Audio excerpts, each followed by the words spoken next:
Give it a second so it records. What is going on, Colts Nation? Welcome back to another episode of Bring the Juice. Your guys, Derek and Cody, with you as always.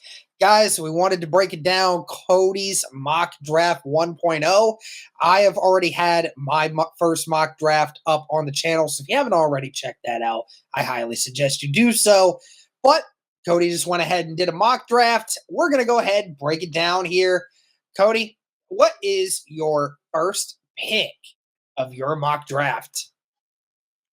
I do think this one will get popular. And I know there will be some people that say there's no way this guy lasts. But in the mock draft that I did, he was still available. So with the 15th overall pick, I have the Indianapolis Colts selecting Brock Bowers, tight end out of Georgia. And I think we look at this and we say, hey, you know what? Tight end, a lot of people would say maybe it's not a need. But Derek, I look at Brock Bowers less like a tight end and more like a playmaker. A guy that we've talked about it. I mean, it's going to extend the ball down the field and is going to give Anthony Richardson a legit weapon at tight end for the next 5 to 10 years, if not longer. So Brock Bowers, what can you say? I mean, the dude's a tight end, but he plays like a wide receiver with how good he is as a receiver. And so, I mean, I think that's just a great way to help out your young quarterback, is to just provide him weapons on weapons on weapons. And so Brock Bowers sitting there, I don't think the Colts, if he's there, there's no way they can afford to pass up on him. No way. So he's my first pick here. Love it, man. I've been on the hype train of Brock Bowers forever. So I love it, man. Love to see it. Why don't you go ahead and give us your second pick here in this draft? Sure. So my second pick here in this draft, I am actually having the Indianapolis Colts go to cornerback, which I think is interesting because, Derek, I know I kind of feel like I've been a little bit of the, I guess you could say, I've been a little bit of like the devil's advocate when it comes to, the cornerback position, saying, I don't know if the Colts, will pick one because, they have all these guys coming back.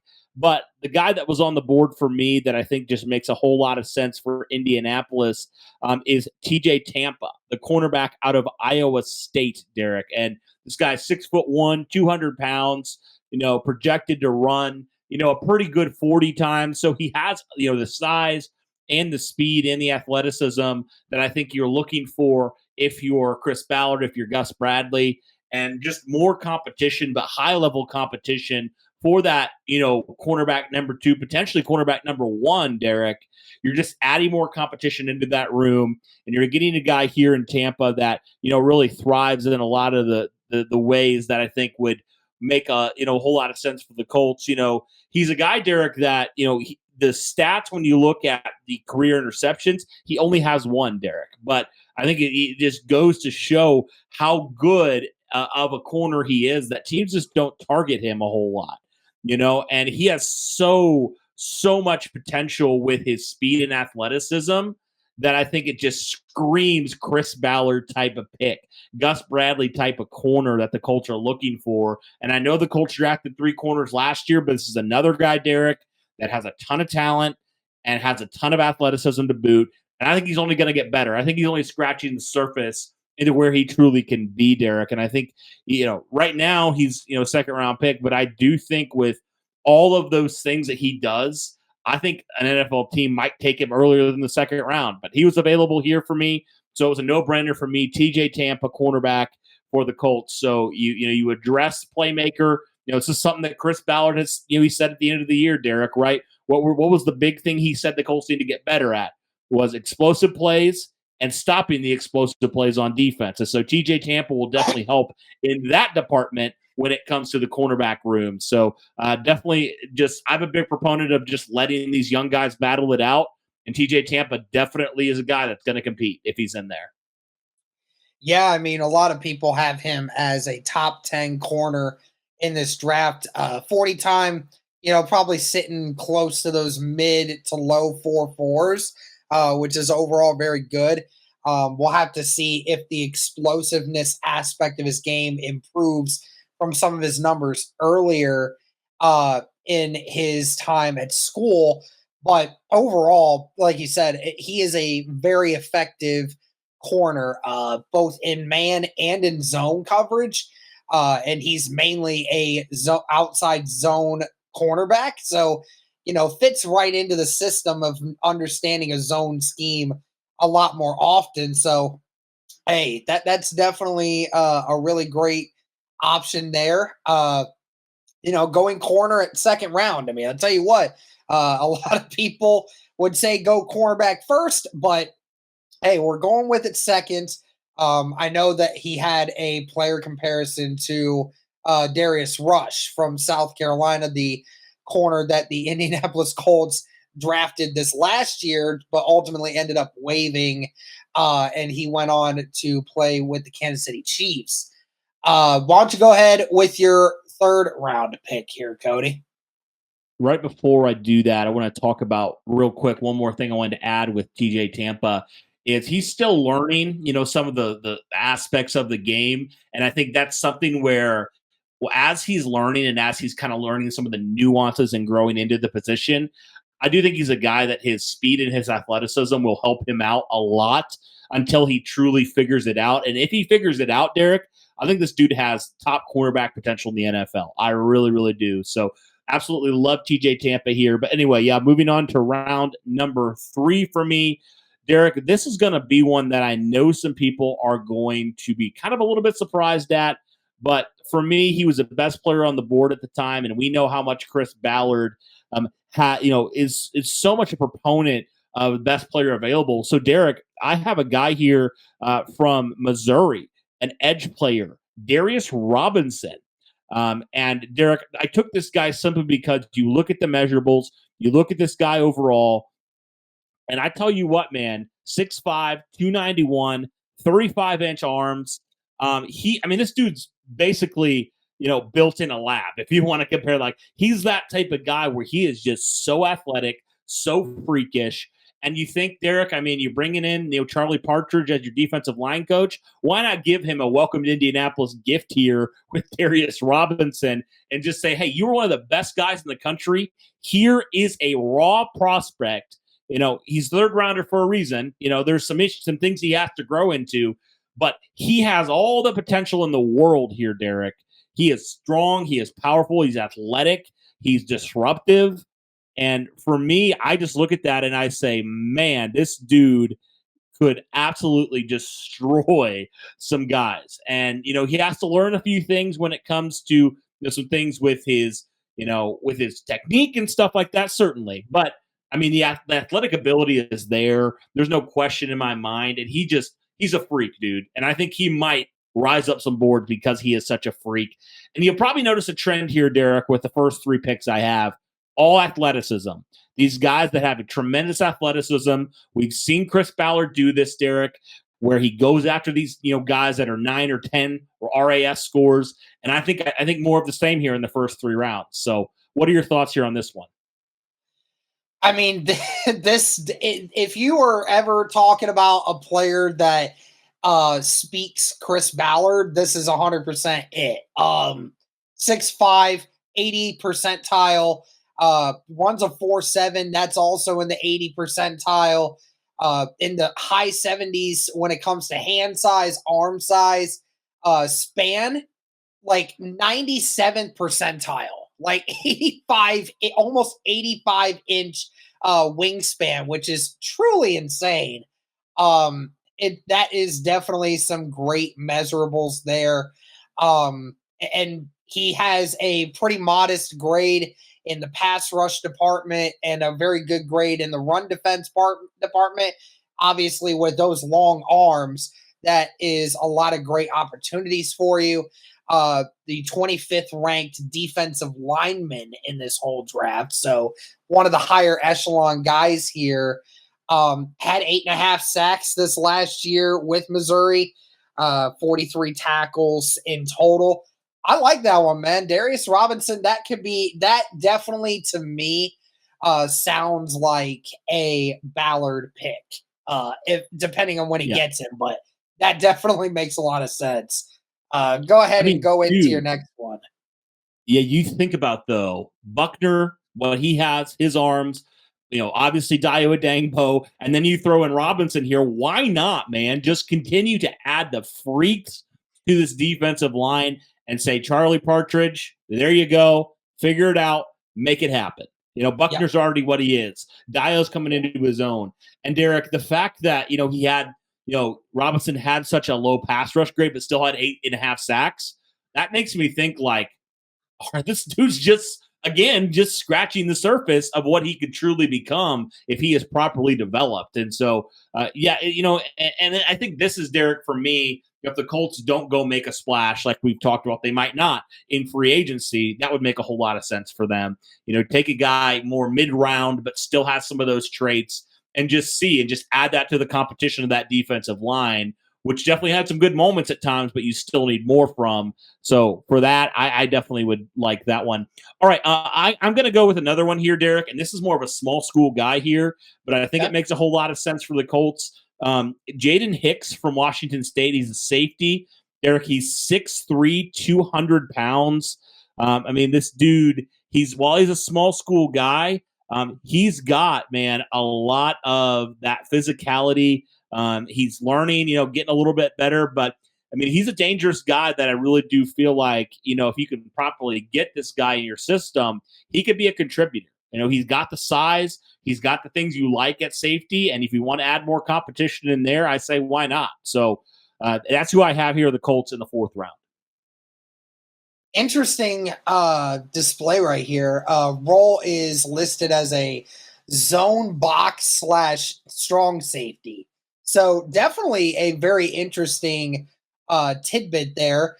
Maybe not quite the athlete that maybe a Julian Blackmon is, but when you look at just, of course, him being 6'3", that's in the 90 percentile. There's not a lot of safeties that are 6'3" with that kind of length. And then, of course, his shuttle from when he was in high school, he had a really insane shuttle time, which was really great. Shows the explosion from side to side. Overall, not a tremendous athlete from way back in those days, but it could definitely change a lot for you in that regard. But just looking at overall the measurables, just what that guy could potentially be, and depending on the role that you're wanting him to be in as well. Like you said, if you're putting him in the zone and you're wanting him to line up as maybe like an extra linebacker, that could be a really great option for you, for Gus Bradley, to have that long-bodied player in the middle of your field. So, hey, I wouldn't be opposed to it. Yeah, and again, even if you do re-sign Julian Blackmon, he's never finished an entire season, Derek. So, or maybe once, so like he rarely does, and so you kind of need a backup option and a guy you can kind of move around, like you talked about, and you just look at, like you said, just the physical tools, and you're like, okay, like it makes a lot of sense here. And he was the best player on the board at this time for me in the 4th round. But let's move on, Derek, to a 5th round pick here. I go back to the defensive line here for the Colts, and I get that backup one tech. I go Jordan Jefferson, defensive tackle out of LSU, 6'2", 320 pounds. A guy that's just, such a massive human being overall, Derek. This dude, it's crazy. Bruce Feldman, he had a thing he assembled called a freaks list, right? And this guy made it. Jordan Jefferson, he made this list, Derek. I'll read out some of the stuff he does. He squats nearly 700 pounds, power cleans nearly 400 pounds, bench presses nearly 500 pounds, and it's crazy. He clocked at 4.52 in his pro agility time. So this dude is a freak athlete. Again, going back to the freak athletes, he's a massive human being, but he actually can move and has some of those things that like you really like. Like he has a pretty darn good vertical as well. So, just a guy, Derek, overall that you think there's more there you could tap into.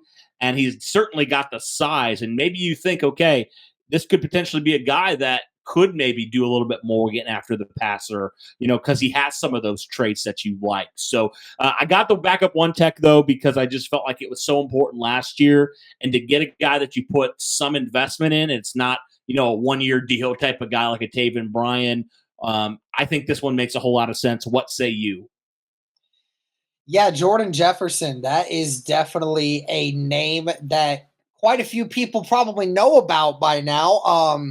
Had a little skirmish at the Senior Bowl actually. With I don't remember who the center was, but the center had won the rep, and Jefferson ended up proceeding to rip his helmet off in one flail swoop and just fling the thing across the field in obvious frustration. So Jefferson definitely not short of any fire there. I mean, like you said, the size is impressive. Not a lot necessarily the height. The height's okay. It's 6'2". But that weight at 323 is definitely insane. And then on top of it, to be able to run a 4.7 at that weight, I mean, that's insane. That is like a next level, unbelievable, like being able to run that fast for that kind of weight. So it definitely makes me very interested. He's one of the top 10, a lot of people would argue top six defensive tackles in the entire draft. So you'd be getting a really solid piece there. And like you said, for Indianapolis, they've been looking to try to find someone who has the ability to step in on occasional rundowns in the middle and be able to plug themselves in there besides Grover Stewart. And we haven't been able to do that yet. So, I mean, if you have that opportunity to do that here with Jordan Jefferson in the fifth round, albeit, then I'm all for it. All right, Derek. So two more picks here in this draft, and one thing I know I kind of wish I would have done, but I'm not. I'm happy that I picked the positions I did, but I wish I would have gone wide receiver a little bit earlier. But I'm going to make up for it now, Derek, by selecting a wide receiver here. So here we go. In the sixth round, I have the Indianapolis Colts selecting Jalen Coker, wide receiver out of Holy Cross. So just getting a receiver here in Coker, I think it makes a whole lot of sense for the Colts to go back to him. To actually get a guy here. He has a little bit of that explosion. He does do a little bit from the slot, and so I think he's a guy that shows a lot of potential when it comes to his route running ability and things like that. And so while he's not this athletic freak type of guy, I just think Coker makes some sense here for the Colts to go here. Another small school guy, but adding some more competition to that wide receiver room. What do you think about this one? Again, like you said, the guys that have, some great size. I don't honestly not able to see much about this player, but at the end of the day, we've seen Chris Ballard go with small school guys and have worked out late in rounds like this, and especially when going off of what they can possibly do in the system. So I'll take your word for it there, man. I think they'll figure it out. All right. So the last guy here I have for the Colts, I'm actually going to linebacker, but this is a guy that I think could have kind of an interesting role here. More of the type of, he's built like a DB, but he hits like a linebacker type of guy. He has kind of that sideline to sideline range here. And the guy I'm going to pick is Luke Reimer, linebacker out of Nebraska. Derek, we know, Chris Ballard loves him. Some Big Ten guys. We know that he can do that. So I pick Reimer here because he has a lot of good speed. He has some of those things that you really like. He's got some of those abilities to come in and to provide some help in coverage, which I know sometimes we saw the linebackers last year struggle at times in covering some guys. So he comes in, he's 6'1", 225, so not the biggest guy in the world when it comes to linebackers, and he definitely has to get stronger, but he has a lot of athleticism that you like. I think you take a shot here on a linebacker, and with obviously losing Shaq Leonard, you kind of lost some of that athleticism in your linebacker room. So for me, it makes a lot of sense for the Colts. They've had a lot of success with linebackers in the past. So bring in a guy that has some athletic ability here. I like this pick personally just because I think it makes a whole lot of sense because he's right kind of in that, type of linebacker that we've seen the Colts draft before that have some of that athleticism and they kind of just say, hey, we'll help you figure it out as you go along. So that's how I end my draft here with a linebacker. Like it, man. I like it. All right. Well, that's gonna be it for Cody's mock draft. Run through them one more time, Cody. What do we have here again? Yes. Yes. So here is my draft 1-7. Brock Bowers, round 1. TJ Tampa, round 2. Darius Robinson, round 3. Jaden Hicks, round 4. Jordan Jefferson, round 5. And then I had in round 6, Jalen Coker out of Holy Cross, wide receiver. And then I rounded it out in the 7th round by taking Luke Reimer, the linebacker out of Nebraska. All right, there we go. But that's going to do it for this one, guys. Let us know your thoughts on Cody's mock draft. Which one was better in your eyes? Make sure to check them out both. Let us know your thoughts. Thank you so much for tuning in. And as always,